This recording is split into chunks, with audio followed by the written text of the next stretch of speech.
Welcome to the Fund Better podcast. Today for episode 4, we have one of our account managers, Ryan Woelk, joining us to give some updates around AI in the digital marketing landscape, specific to financial services.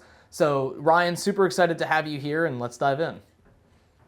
So just a few weeks ago, you were in Chicago for a conference. How did that come into fruition? Yeah, I mean, Marcus Sheridan announced he was going to Chicago for the Endless Customer Tour, and I don't know if you've talked about this on the podcast yet or not, but they ask you answer an endless customer are such kind of like foundational concepts that we use in almost everything we do here, that it was too exciting not to go, man. I was really, really thankful for the opportunity. Yeah, so it was you going, it was Tess going, and What was it, a 3-day, again, in person, lots of networking. Yeah, it was awesome. Yeah, I met a lot of, there were a couple other marketing companies there. It was a lot of landscaping, roofing companies there as well, because the concepts he goes over are really applicable for any industry. And it was great, man. Chicago was cool. The event space was awesome. I've seen, it's kind of crazy how good of an author he is and a public speaker. I don't know. I didn't anticipate having such two crazy strengths, but my God, he was probably one of the most charismatic, one of the best public speakers I've ever seen. I've seen a couple webinars with him prior to that, and it didn't do him justice, man. In person, he really loves what he does. He really feels very authentic. He gets very excited with what he's talking about, and it comes off very genuine. Yeah, I think I saw 2 of his webinars, and it almost felt like I was in the room with him, but I remember you telling me how much different and more engaging it was in person. Yeah. And I know that you came back with a lot of awesome insights, and whether it be for whatever industry, it translates everywhere, as you said. And kind of excited to dive into some of those topics today and hear about what the most important and valuable things you learned are. Yeah, man. Yeah, let's take a look. I actually put this deck together for the team here. So I can come back and share the new updates in the industry. It's exciting. So what are all these numbers here?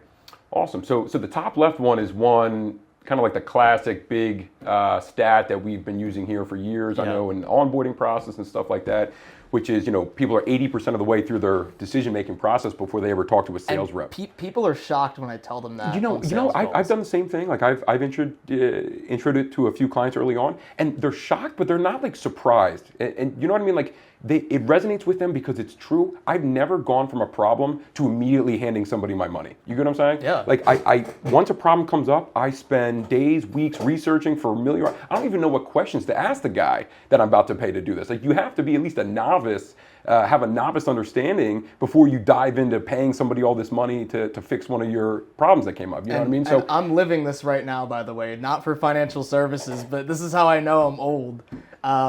I've been looking at this steamer to get the wrinkles out of my clothes. There you go. And I've been watching YouTube videos. Exactly. The first step is not go, here's $500 for a new steamer. It's okay. What are the brands? What price ranges? What can I do with it? Yeah. And so I'll tell people, and they're surprised, but it always kind of resonates in a way that they kind of already knew it in a weird way. Yeah. And it justifies the rest of the numbers I feel like that we have here, and that kind of sets the stage for 80% of the sales process happens. Yeah. Because we're online so much, this is where we're gathering our information when it comes to making any decisions. So this 9 number here, tell me more about that. This is my favorite stat. As soon as they presented this in Chicago, I actually texted you, I texted John. Yep.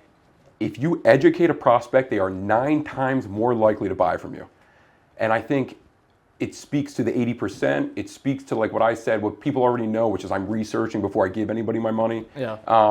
And I think it really speaks to what we do here when we take that educational process and establish that trust with somebody by educating them, instead of going right to a hard sale. I think it just speaks very fundamentally to how we approach things and what we do. It's not even just education in our industry specifically, like the asset class or the structure of the fund, but it's literally proactively answering your prospective buyers, investors, clients' questions through that content. Also educating them on other factors on more of an awareness play, and doing it in a timely manner. I feel like that's where that 9 number can turn into 12, 15, 20. We do a really nice job of breaking down buyer persona and buyer journey stages. Yeah. And we'll come up with, dozens of questions for each one of those. I throw that in that bucket as well, no matter kind of what or where you're educating them exactly, across all questions, all stages, all buyer personas. There's a lot for no matter your industry, no matter your company. There's so much room for education. There's really so much that people are looking into. And then we also have the 5 Ps, price, people, process, product, that opens up a whole nother area. And those are the things people are looking into before they're ready to allocate or ready to invest. And that's how you proactively answer the questions. And it goes from, you have to have the right buyer persona to be able to develop those accurately to then see this 9x number actually come into fruition and actually enable this 80% number, which is the buying process happening before somebody wants to talk to sales. Another number that you found out from this event is the 75% of buyers prefer, across all industries, a seller-free experience. Yeah. This scares me as a salesperson, but for our ETF friends, which is the closest thing in financial services that you can get to putting something in your shopping cart and just clicking buy. Yep. This is great news for any of our ETF issuers. Yeah. People are actually starting to prefer more and more to get their trust built through content, through websites, through social media. Reddit is a big one for ETFs. So how shocked were you when you found out that 75% of buyers prefer a seller-free experience? Yeah, no, it's a surprising stat, and actually, I know I have a question marked out here. It ties into the last one too, but yeah, no, very surprised. I thought that number would be much lower.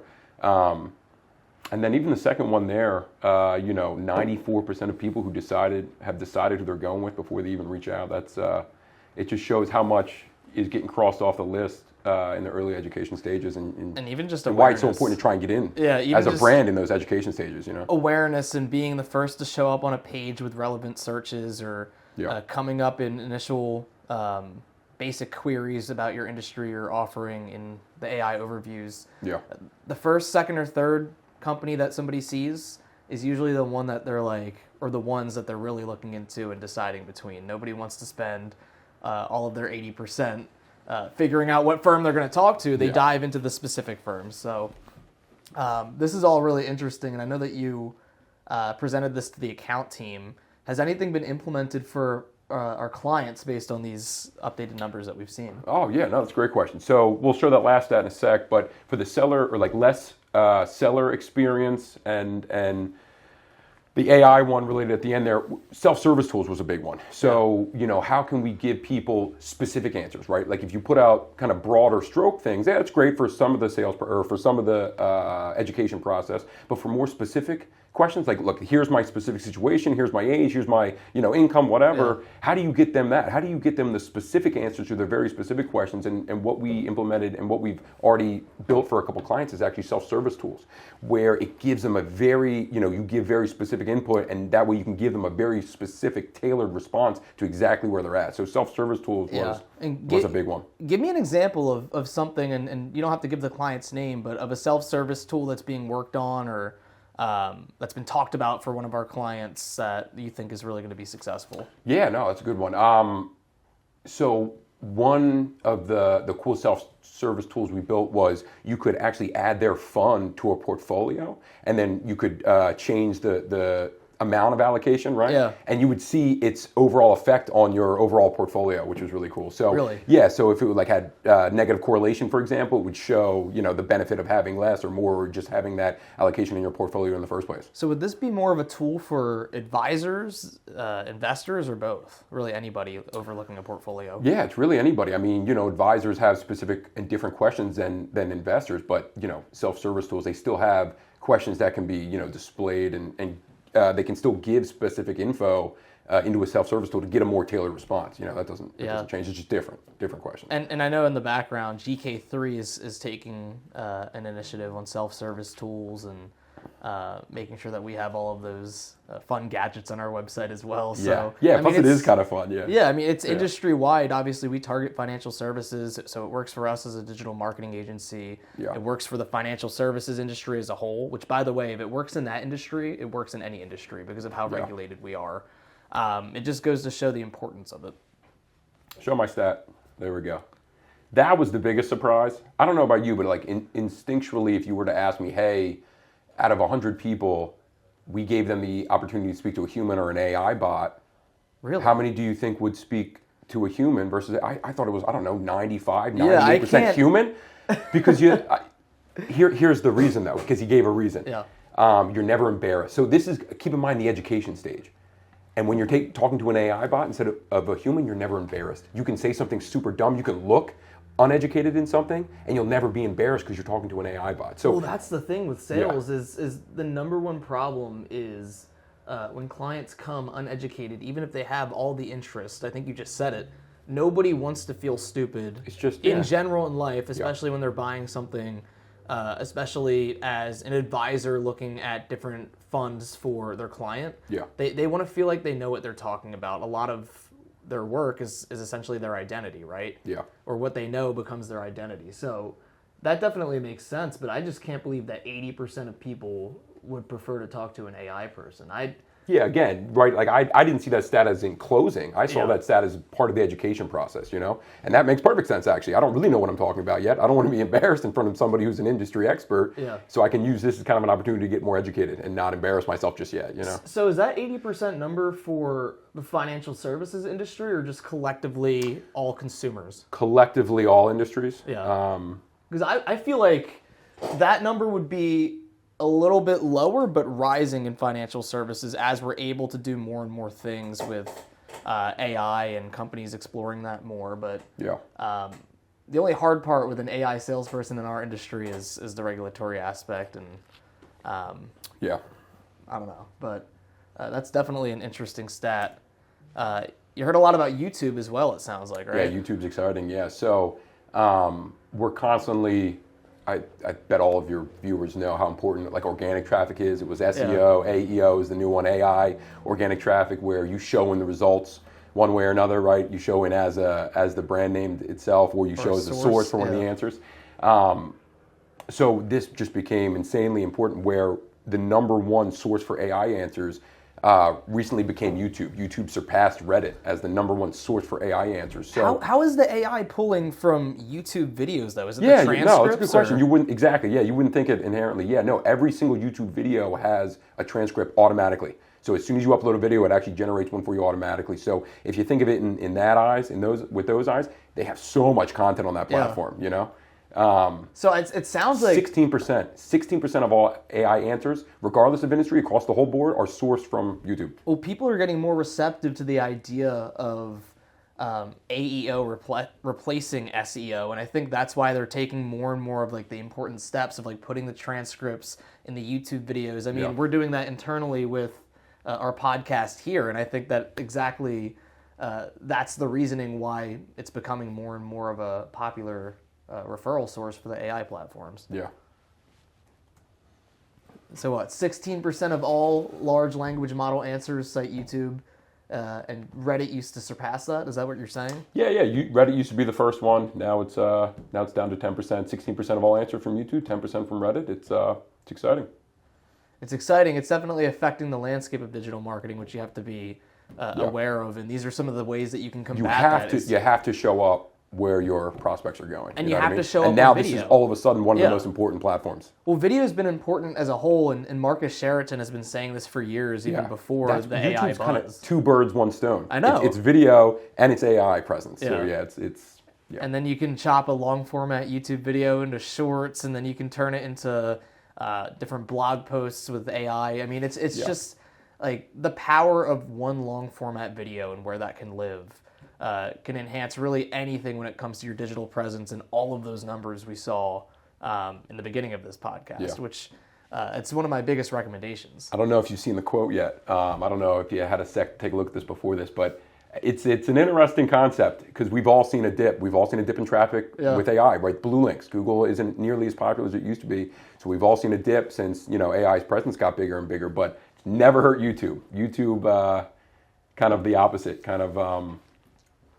the opposite experience with YouTube channels. It's interesting. Yeah, I mean, for a long time, I was using for like video format, like TikTok and things like that. But YouTube having introduced shorts, and you can have kind of both the personal and professional side on YouTube. My algorithm kind of feeds both sides, and I live in that platform a lot more now that people are putting things like that out there. Sure. And then there's some best practices at the bottom there.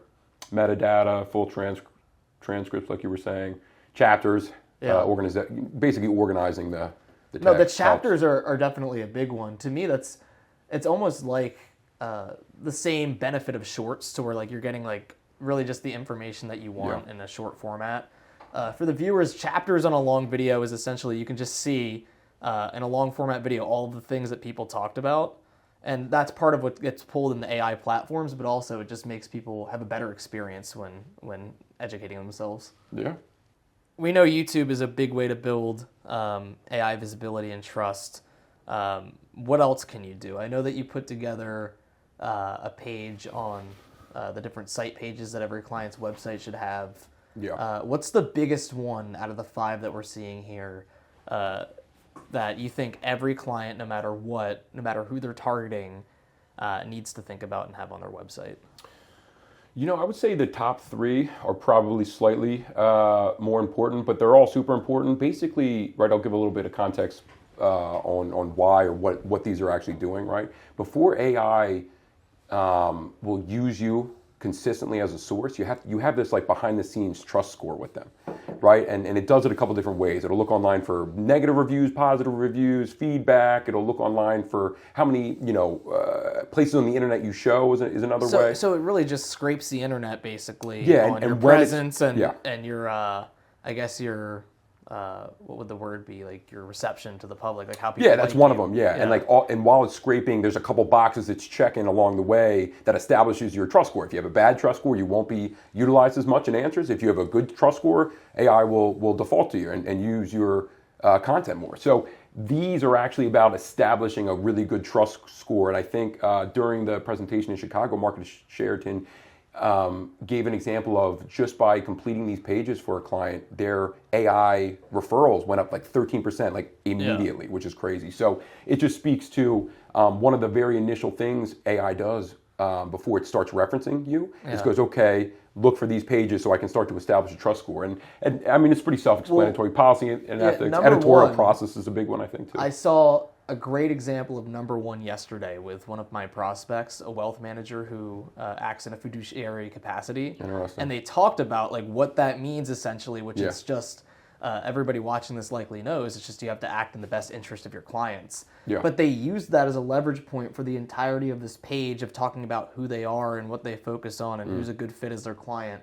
And they answered a bunch of questions and built trust all on one page in like 2 digestible paragraphs, educating them on, hey, like not only ethically, but by law, we are fiduciary. Yeah. This is what this means for you versus somebody who is commission-based or something that's different. So that makes sense. That's just one way people can achieve that. I like the editorial process one too, because what is AI doing? AI, all it can do is grab stuff online, right? All it can do is grab written stuff that you have produced online. So, the editorial process, I think, makes the most sense to me. And I never thought of it, but I wouldn't necessarily say I was surprised to hear it, that AI likes you to go, hey, with all this content we're doing, here's how we're getting our facts, here's our, ethics and mentality behind it. So editorial process. It's not one often people think of. I know that on our website, GK3s, we put like, our new initiative is people who write the blogs, instead of it all being from GK3, it's actually like Colby Connor or Ryan Woelk. I've written a couple blogs. Taylor So is that kind of us following what we heard at the conference here? Or? Exactly. That's part of it. Yeah, who your authors are, why they're trustworthy, what's their information, gathering process. So like as an asset management firm, somebody who's constructing the funds or somebody who's a wholesaler, having them as an author on the content on the website achieves exactly what we're talking about? Yeah, exactly. Oh yeah, AI will see the author and then actually check their credentials as well, which is another big part of it, right? They'll see their professional background. Now all of a sudden, someone who's been in, someone who has like an extensive background in asset management with this long education background, AI will see that. Yeah, like if a portfolio manager went to the Wharton School or went to Harvard, like that's gonna look good. Yeah. But also on the reviews aggregation, I wonder. Very interesting. So like mutual funds have the Morningstar ratings. If you're a 5-star mutual fund and you talk about that, that's going to build a lot of trust and that's going to give confidence to your product. And a page, so which is very interesting. And this won't be applicable for all of our accounts because they don't get Google reviews, right? Like a normal business would. But I didn't know this. AI can't see Google reviews. So you might have thousands of Google reviews AI can't even see. What a waste. Talk about trust scoring, trust building with AI. Yeah, that's why you need keep in mind these are pages you need on your site. That's why you need a page for it on your site. I wonder if that's intentional.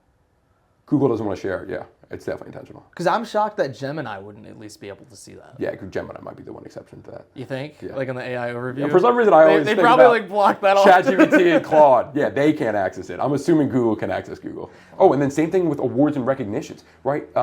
Establishing your trust score. A big one is rewards and recognition for obvious reasons, right? Yeah. And when AI has to go to 15 different places, on pages that don't get a lot of traffic and are hard to find in the first place, just to see all your awards and recognition, you're basically guaranteeing that AI is going to miss that. Now, if you have an aggregate page on your website dedicated to that, it makes it infinitely easier to build that aspect of the trust score. You know what I mean? Yeah, and who doesn't like to flex their muscles a little bit on their website, right? Yeah. So self-service tools for clients. We talked about this, I feel like. Oh. What's missing on here that we haven't covered that we think would be helpful for our audience? I think there's a lot that go into self-service tools, right? There's a lot of expertise we have kind of going on behind the scenes. Like, for example, I don't think a normal person would even know there's 5 different categories of self-service tools. I don't want to overdo it and inundate people with too much info on self-service tools. We can show on the screen what the 5 self-service. We'll do another podcast on self-service tools. But essentially, like, I guess the importance at a high level of a self-service tool is just to further enhance the experience of somebody who's looking to become an allocator or an investor. Yeah, people are using self-service tools more and more, right? Because especially in the education process, sure, everybody can go to Claude or chat and ask specific questions. Yeah. But a lot of times in the education process, you don't know what questions to ask. So what's really good about self-service tools is start to give you that framework of not only am I getting very tailored specific information to my situation, but now I'm also being, given examples of questions that I should be asking. Yeah. So that's why self-service tools, they say, are becoming more popular. On top of that, right, a lot of times, and this is something they presented in Chicago, a lot of times when a user on like ChatGPT or on an AI is asking specific questions, AI is running to a self-service tool somewhere, filling out the questions for them and then answering back. That's why sometimes chat will ask you a couple follow-up questions that maybe you didn't think of or you're not really sure where they came from. AI is asking you the self-service tool questions you didn't answer yet. Think about it. How else would AI, obviously there's a couple ways, but obviously it's a very easy dot to connect to see how AI is giving you these specific answers, right? I gave AI very, very specific details about myself. How did it get those answers? Well, a great way or a great example is it's running to a self-service tool, filling out the questionnaire for you, getting that input, and then delivering it to you. So again, like what we said earlier, it's 2 birds, 1 stone. People are using it more and more, and AI is using it more and more as well. Yeah. And also, like a lot of the self-service tools it'll do the selling for you. Like it'll basically tell you like what's a good fit based on your needs, and then all you gotta do. Disqualifying needs is a big thing in any industry. You don't want your sales reps wasting time with people who aren't good fits. It's an amazing benefit of self-service tools when you can help weed out the people that would be wasting your sales reps' time. Absolutely. Yeah. AI competitor monitoring. I know you were excited about this. Yeah, we have to cover this. We've been getting more into AI agents, where AI agents have a little bit more autonomy, where they can kind of complete tasks for you without you being super involved. Yeah. We started offering this to clients, to accounts as like a premium intelligence service, where we build out kind of like an AI app in a way that can keep an eye on your competitors for you. So anytime your competitor changes verbiage on their website or publishes a new blog or like pivots changes their pricing menu, right? Like we have an application built out where we'll get AI updates on it. Basically AI will keep an eye on it for us. We'll get updates and we'll be able to deliver them to the client. All right, so that's really the presentation that you put together, which I think will be very useful to our audience. But we can see here that you actually met the man, the myth, the legend, Marcus Sheridan. Tell me how that was. Yeah, man, it was super exciting. He's got great energy, super positive, very nice guy. It's hard not to be inspired by him. It just feels very authentic that he loves what he does and what he talks about, and it's infectious. Yeah. Yeah. I'm jealous. Yeah, we should go. You should go to one of these next time he's around. You got a signed book too, right? I did, yeah. I got him to sign his first book, They Ask You Answer. So why'd you have him sign They Ask You Answer over the newer one, Endless Customer? Just because it's like OG? And, it's OG. It's kind of how you got to start, right? I don't know. Yeah, it felt more original. I don't know. I would have got either one. I don't know. That's probably the most, both of those. But I would say the first one, since it was more eye-opening. Yeah. The most helpful books professionally that I think I've ever read. And I think we can expect in the next 2 years an AI-specific one, even more so than Endless Customer was. That's really in-depth now that the capabilities of Claude literally doing work for you offline. Or on the side, or whatever the right importance of YouTube wasn't mentioned in Endless Customer, as the number one AI source. So, yeah, I'm excited. I hope he does put out another book. And I think certain personal aspects that have gone away over the years with how digital we are, I think some of them might come back. I think that the heavy lifting will be done through AI and digital, but I think that people being people and not professional robots is going to become... another place, I guess, where trust is built, since... It's like a new commodity. There's so much generic AI out there that now AI when slop. You see the people, the person aspect through it, it's like a weird commodity that I didn't expect. I know what you're saying, Thanks for watching. Don't forget to like, comment, and subscribe for more insights around financial services marketing and what we do here at GK3 Capital. Stay tuned for our next episode. Check out our website for insights around everything that we talked about. More to come, and catch you on the flip.